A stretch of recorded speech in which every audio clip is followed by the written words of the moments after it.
পবিত্র শ্রাবণ মাসে বাবার উদ্দেশ্যে আমরাও লক্ষ লক্ষ মানুষের ভিড়ে শ্যাওলাফুলি থেকে তারকেশ্বর পথযাত্রায় সামিল হলাম। নমস্কার, আমি মোনালিসা গিরি। বাবার উদ্দেশ্যে এই যাত্রা পথে কিছু মুহূর্ত আপনাদের সাথে তুলে ধরার চেষ্টা করব। যারা ফেসবুক থেকে দেখছেন, এটা ইউটিউব চ্যানেল আমার, এখানেই লং ভিডিও পোস্ট করি। ইউটিউব থেকে দেখছেন, এটা হচ্ছে আমার ফেসবুক পেজ। আমরা গেছিলাম শ্রাবণ মাসের দ্বিতীয় সোমবার। এটা হচ্ছে নিমাই তীর্থঘাট।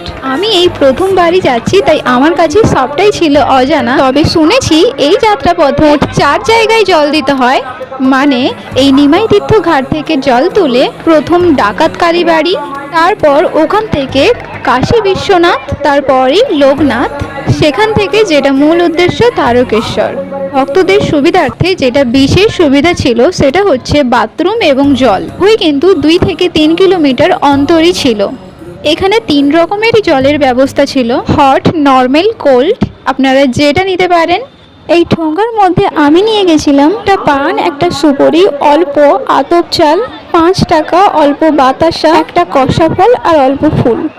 আর এগুলো দিয়েই আমি গঙ্গায় আহ্বান জানিয়ে জলটা তুলছিলাম, যেটা আমায় গুরুজনেরা আগে থেকে বলে দিয়েছিলেন।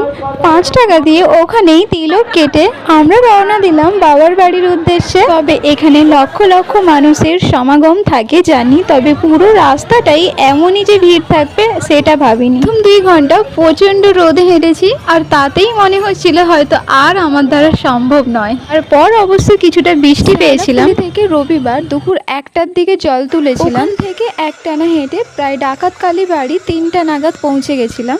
ওখান থেকে 5টা নাগাদ ওভারব্রিজে পৌঁছে গেছিলাম। ব্রিজের শেষ কিনারায় গিয়ে রেস্ট নিয়েছিলাম।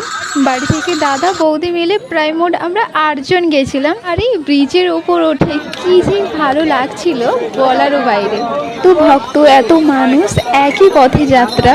আর এখানে না নিরামিষ মুখরোচক অনেক রকমের আইটেমের খাবার পাওয়া যাচ্ছিল। এছাড়াও কিন্তু ভক্তদের বিনামূল্যে বহু খাবার দান দিচ্ছিলেন। 7টার দিকে আমরা কাশী বিশ্বনাথ পৌঁছে তো গিয়েছিলাম, তবে ওখানে এত ঘোরাচ্ছিল আর এত লাইন ছিল যে ওখানেই আমাদের 2 থেকে 2.5 ঘন্টা সময় লেগে গেছিল। তবে একটাই আফসোস, আমি না কোনো মন্দিরের ক্লিয়ার করে ভিডিও করতে পারিনি।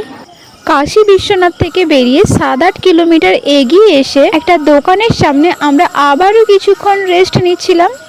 এখান থেকে 12টা 12-র দিকে বেরিয়ে আমরা লোকনাথে 1টার দিকে পৌঁছে গেছি। ওখানেও প্রায় 1 ঘন্টা মতো সময় লেগেছিল।